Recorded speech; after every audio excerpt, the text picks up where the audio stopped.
তাকওয়া না থাকলে, আল্লাহর ভয় না থাকলে যা ঘটে তা সবই ঘটে। এখন যদি বাংলাদেশকে পরিবর্তন করতে হয়, এই গতানুগতিক শাসন তো আমরা দেখছি, এগুলো 19-20, এগুলো মুদ্রার এপিটপি, খুব বেশি কোনো বেসিক কোনো চেঞ্জ এখানে নাই। চেঞ্জ যদি আনতে হয় একমাত্র আল্লাহর আইন ছাড়া অন্য কোনো আইন নিরপেক্ষ হতে পারে না। আর আইন যারা বানায় এরা নিজেরাই নিরপেক্ষ থাকে না, এরা নিজেরাই পক্ষপাতিত্ব করে। মানুষ যে আইন বানায় এই আইন কখনো নিরপেক্ষ হয় না। আমার ছাত্র জীবন শেষ করার পরে আমি একটা টেলিভিশনের দায়িত্ব নিয়েছিলাম, দিগন্ত টেলিভিশন। তো আমি আমাকে অর্গানগ্রাম বানানোর দায়িত্ব পড়লো এবং কাকে কোন পদে বসানো যায় এবং তাদের জন্য কি বেতন কাটানো হতে পারে। তো সুইপারের জন্য, ক্লিনারের জন্য বেতনের কথা যখন বলি, এখানকার সবচেয়ে বড় নেতা যখন মনিরুল্লাহ সাহেব মন্ত্রী বসে আছে, বলতে না এইগুলো দিয়ে দেন, 2000, 3000 টাকা দিয়ে দেন। আচ্ছা, তার উপরে কাজে 5000 দিয়ে দেন। এবার যত উপরে যায় শেষ পর্যন্ত মূল ব্যক্তি যে এবার এটা 2 লাখের কম হবে। যত উপরে যায় এখানে খালি রেট বাড়তে থাকে, অথচ কাজ কিন্তু উপরে দিয়ে কম, কাজ কিন্তু নিচে বেশি। মানুষের আইন কোনদিন এটা নিরপেক্ষ হয় না। যারা বানায় তারা নিজেরাই নিরপেক্ষ হয়, তারাই সুবিধাবাদী, তারাই লোভী। এর আইন বানানোর দায়িত্ব আল্লাহ নিজেই নিয়েছেন। আল্লাহ নিজে আইন দিয়ে দিয়েছেন, সংবিধান দিয়ে দিয়েছেন, বলে এটা ফলো করে, সেটা হচ্ছে করা। আজকে মুসলমান বলি আমরা, বেহেশত পেতে চাই, কিন্তু কোরআন তেলাও তো জানি না অনেকে, তর্জমাও জানি না অনেকে। কোরআনের মধ্যে চলতে হবে, এটাকে বলি রাজনীতি। আল্লাহ বলছেন এটাই তোমার চলার নীতি, আমরা বলি এটাকে রাজনীতি। তা আল্লাহ যেটা বলেছে এটা রাজনীতি, এটা রাজনীতি। যে নীতি হোক এইটা অনুযায়ী চলতে হবে, এটা আল্লাহ। আপনি নামাজের সময় যতটুকু হোক তা তো মানেন, 100% মানেন না, 100% পড়েন না, এটাও ঠিক, কিন্তু তারপর তো মানেন। কোরআন তো নামাজে মানেন না, কোরআন নামাজের সময় আপনি অন্য কারো আয়াত দিয়া হাদিস দিয়ে পড়েন নাকি? এখানে তো আল্লাহ যা বলেন তাই তো মানেন। রোজায় তো আল্লাহকে মানেন, হজে আল্লাহকে মানেন, যাকাতেও আল্লাহকে মানেন। যখন আমরা বলি পার্লামেন্টে আল্লাহকে মানতে না, এটা করা যায়, এটা রাজনীতি, মৌলবাদী, জঙ্গি, কতগুলো টাঙ্গানি লাগিয়ে দিয়ে মানুষকে বিভ্রান্ত করে ভোট নিয়ে আপনি ইচ্ছা মতো দুর্নীতি করবেন। জুলাই বিপ্লবের মধ্যে দিয়ে এই দুর্নীতির রাস্তা বন্ধ হয়ে গেছে। বাংলাদেশ এখন পরিবর্তন হয়ে গিয়েছে। মানুষ আর ওই পুরাতন কথাবার্তায়, পুরাতন নেতৃত্বে, পুরাতন যে সব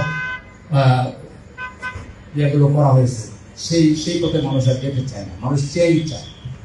আসলে এই মায়ের রমজান আমরা সিদ্ধান্ত নেই, আমরা বেহেশতে যেতে চাই। বেহেশত যেন আমরা কেউ মিস না। আপনারা এখানে যারা আছেন কেউ বেহেশত মিস করতে চান এরকম আছেন? তো বেহেশত আল্লাহর পথে চলা ছাড়া পাবেন, এটা কি কোথাও পাইছেন? কোরআনের পথে না চলে কোরআনের একটা শব্দ অস্বীকার করে বেহেশত পাবেন? অস্বীকার তো করতেছেন। 53 বছরে একবারও আমরা ছাড়া অন্য কোন সরকার বলেন নাই যে আমরা ক্ষমতায় গেলে প্লে থেকে মাস্টার্স পর্যন্ত কোরআন তেলাওয়াত শিখাবো, তরজমা শিখাবো, কোরআনের ভিত্তিতে শিক্ষা ব্যবস্থা করবো, সুদ বন্ধ করে ইসলামের অর্থনীতি চালু করবো। একজনও বলেন নাই, এবং ভবিষ্যতেও বলবেন না। তো তারা বলেন নাই, বলবেন না। আপনি মুসলমান হয়ে তাদেরকে ভোটও দিবেন, আপনি কি তার সঙ্গী না? আপনি তার আগে দিচ্ছেন না? তাহলে খেয়াল করে সামনে চলবেন। যদি একই পথে চলে, আল্লাহ ছেড়ে দেয়, ছাড় দেয়, কিন্তু ছেড়ে দেয় না। আল্লাহ হাসিনাকে ধরছে কিনা? এই হাসিনারে কি মনে করেন রাজনৈতিক দল নামাইছে? ছাত্ররা নামাইছে? হ্যাঁ, ছাত্রদের একটা ভূমিকা ছিল, রাজনৈতিক দলরা সহযোগিতা করছে। নামাইছে কে? উপর থেকে আল্লাহ নামাইছে। এইটার এইভাবে নামাইবেন 5 তারিখ পর্যন্ত। আমরা তো ফিল্ড অফিসার, 5 তারিখ 10:30 পর্যন্ত সকালে আমরা বুঝি নাই যে 12টার পরে হাসিনা বাংলাদেশে থাকবে। তাইলে এটা আল্লাহ নামাইছে, আমরা নামাই না। সুতরাং প্রত্যেকে ব্যাপারটা চিন্তা করবেন যে আপনাকে আল্লাহর কাছে এলাউন একাই হাজির হইতে হবে। আল্লাহ জিজ্ঞেস করেন, তোমাকে কোরআনের আইনের কথা বলা হয় নাই? ইসলামী রাষ্ট্রের কথা বলা হয় নাই? মুত্তাকি জীবন যাপনের কথা বলা হয় নাই? তুমি শোনো নাই? তো শোনার পরে তুমি বারবার একই পথে পা দিয়েছো। আল্লাহ তো কোরআনের নির্দেশ দিয়েছেন যে আপনার আমানত আপনি সঠিক জায়গায় দেবেন। টাকার বিনিময়ে মামু খালু কিংবা অমুক দল তমুক দলের চিন্তা না করে আল্লাহ বলেছেন আমানতকে যথার্থ জায়গায় প্রয়োগ করে। ইন্নাল্লাহ ইয়া'মুরুকুম আন তুআদ্দুল আমানাতি ইলা আহলিহা। আল্লাহ তোমাদেরকে নির্দেশ দিচ্ছেন তোমাদের আমানত তোমাদের সঠিক জায়গায় প্রয়োগ করো। আর এই আমানত যাদের নিবেন, যারা নিবেন তাদেরকে নির্দেশ দিচ্ছেন ওয়াইজা হাকামতুম বাইনান নাসে আন তাহকুমু বিল আদল। মানুষের উপর যখন বিচার ফয়সালা করো তখন ন্যায় বিচার করো। এই দেশের বিচার বিভাগ যদি কোরআনের ভিত্তিতে চলতো তাহলে আজকে বিচারের বাণী নিবৃত্তি কাটতো না। এই যে মামলার জট, এই যে দুর্নীতি বিচার বিভাগে ইসলামী আইন ও কানুন ইনকর্পোরেট করার আগ পর্যন্ত, কিয়ামত পর্যন্ত কেউ এটা চেঞ্জ করতে পারবেন না।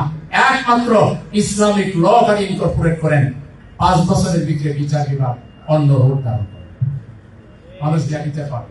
মামলা কমে যাবে, এমনি মানুষ ঝগড়া করবেই না। সামাজিক বিচারের মাধ্যমে বিচারের অনেক কিছু শেষ হয়ে যাবে। দিনের পর দিন কোর্টে দিয়ে মামলা লড়তে হবে। সুতরাং গোটা সমাজ ব্যবস্থা চেঞ্জ করতে হলে মুত্তাকি জীবনের দিকে আমাদের যেতে হবে, তাকওয়াভিত্তিক জীবনের দিকে যেতে হবে। তাকওয়াভিত্তিক রাজনৈতিক দলকে, এই জামাত ইসলামী, শ্রমিক কল্যাণ, আমরা তাকওয়াভিত্তিক রাজনীতি করার চেষ্টা করি। আমরা 100% তাকওয়াবানটা করবো না, চেষ্টা করি। আমরা 2 মন্ত্রী দিয়েছিলাম, 3টা মন্ত্রণালয় চালাইছেন। এই প্র্যাকটিসের কারণে বাকি 60 জনের মধ্যে 3 জন অনন্য, এই 3 মন্ত্রণালয় অনন্য। 1 পয়সার দুর্নীতি কোন গোয়েন্দা সংস্থা পারে নাই, কোন সাংবাদিকও পারে নাই, কোন প্রশাসনিক কর্মকর্তা পারে নাই। তাইলে বোঝানো সম্ভব। 3 মন্ত্রণালয় যদি চালানো সম্ভব, বাকি 60টাও চালানো সম্ভব। আপনি ওই ধরনের লোকদের হাতে থাকবেন। এখন আপনার সামনে এক্সাম্পল দেখার পরেও আমরা যদি ওই পথে না হাঁটেন, আমরা করি নাই বেসরকারি ভাবে বিকল্প ইসলামী ব্যাংকিং পদ্ধতি করি নাই, বিকল্প শিক্ষা। আমরা আমাদের করা ব্যাংকিং পদ্ধতিতে কোন ঘোষ পেয়েছে, ম্যানেজাররা কে কাউকে মানে 2 নম্বরই কাগজপত্র দিয়ে ইয়ে দিয়েছে, স্যাংশন দিয়েছে, একটা প্রমাণ তো দেখাতে পারবে? ওই ওখানে তাকওয়ারি করতে, এটা নামাজও পড়ে, এটা রোজাও রাখে, এখানে হিসাব নিকাশ করে আল্লাহর আইনের ভিত্তি। আমরা যেসব শিক্ষা ব্যবস্থা করেছি, আমরা যেসব হাসপাতাল করেছি, মেডিকেল কলেজ করেছি, যাই দেখেন ওই একই দৃষ্টান্ত তো আছে। দেখার পরে যদি দেখে ওই সেকুলারদের কথা এবং সেকুলারদের দূষণদের কথায় মৌলবাদ, রাজাকার, এইটা জঙ্গি টঙ্গি তাদের বানানো কথায় শুনে যদি আবার ওই একই পথে হাঁটেন, তাহলে পরিণতি একই রকম হবে। সঠিক পরিণতি যদি পেতে চান, চেঞ্জ করে ফেলেন, মাইন্ড চেঞ্জ করে ফেলেন। বহু দেখেছি এনাফ ইজ এনাফ। এখন আমরা নতুন শক্তি, ইসলামী শক্তিকে, আমরা তাকওয়াভিত্তিক শক্তিকে, তাকওয়াভিত্তিক রাজনৈতিক দলকে আমরা গ্রহণ করব এবং এইভাবে দেশে তাকওয়ার প্রচার পাবে, প্রসার পাবে। এই দাওয়াতি কাজ আমাদেরকে করতে হবে। মানুষকে বোঝাইতে হবে যে ভালো মানুষকে নেতৃত্বে আনতে হবে। সমস্ত অসৎ অযোগ্য নেতৃত্বকে নেতৃত্ব থেকে আউট করে দিয়ে ভালো মানুষকে স্টিয়ারিং দেন। অসৎ যারা তারা শেষ হয়ে যাবে না, তাদেরকে মেরে ফেলা হবে। আমরা বলতে পারি বাকিরা কি করবে? বাকিরা সবাই দেখবেন চেঞ্জ হয়ে গেছে, এদের মেধাগুলো কাজে লাগানো হবে। এখন যেটা সে আল্লাহর আইনের পরিবর্তে মানুষের আইন করতেছে, ওইটাই সে আল্লাহর আইনের ভিত্তিতে পড়া শিখে দেবে, তার মর্যাদা আরো বাড়বে। সব চোর মেরে ফেলা হবে না, ডাকাত মেরে ফেলা হবে না, দুর্নীতিবাজদের মেরে ফেলা হবে না, চোর ডাকাত চেঞ্জ হয়ে যাবে এবং সে খুশি হবে যে আল্লাহ আমাকে জাহান্নামের পথ থেকে তুমি জান্নাতের পথে দাও। বুঝলেন নাই? অনেকে বলেছে যে ঠিক আছে জামাত ইসলামের কথা তো শুনি ভালো, কিন্তু এরকম মধ্যে আসলে সব নারীকে পাইকারি করে বোরকা পিন্ধাই পড়াইয়া এরপরে নারীরা সব হুজুর খেয়ে মারা যাবে। জামাত ইসলামের যে এত পয়সা নেই যে নারীদেরকে জোর করে বোরকা পড়াই দিবে। বোরকা যে পড়বে সে পড়বে, যে পড়বে না সে না বোঝার আগ পর্যন্ত তাকে যারা বুঝে তারা বোঝাবে, কিন্তু তাকে তো জোর করে পড়ানো যাবে না। জোর করে পড়ার কথা ইসলাম বলে না, তাকে মোটিভেট করা হবে। এবং ওরকম পরিবেশ আসলে আজকে যে বোনেরা বোরকা পড়ে না, ওরা আরো আগাই এসে পড়বে। তারা তো পরিবেশের কারণে এগুলো করতেছে, বুঝতে পারছেন? এই জন্য ভয় দেখে লাভ নাই যে জামাত ইসলামী করলে খারাপ লোকগুলো কি হবে। খারাপ লোকগুলো জামাত ইসলামীকে আরো ভালো পজিশন পাবে। আর ওদেরকে দিয়ে আমরা খারাপ লোক কোথায় কি আছে ওইটা আমরা আরো তথ্য আলোচনা করতে পারি। ওদেরকে ভালো ভালো পজিশনে আমরা, ওরা নামাজি হয়ে যাবে, দিনদার হয়ে যাবে। ওদের বলবো যে খারাপ কোথায় কোথায় কি হয়ে ওগুলো খুঁজে বাইর করো, ওরাও জানে খারাপ কোথায় আছে, ঠিক কিনা?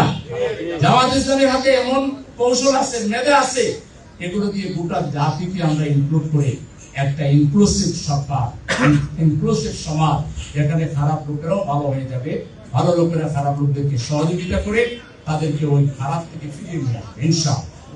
এবং সবাই মিলেই আমরা বাংলাদেশ চালাবো ইনশাআল্লাহ। হয়তো আমাদের বিরুদ্ধে সস্তা কথাবার্তা বললে আর লাভ হবে না।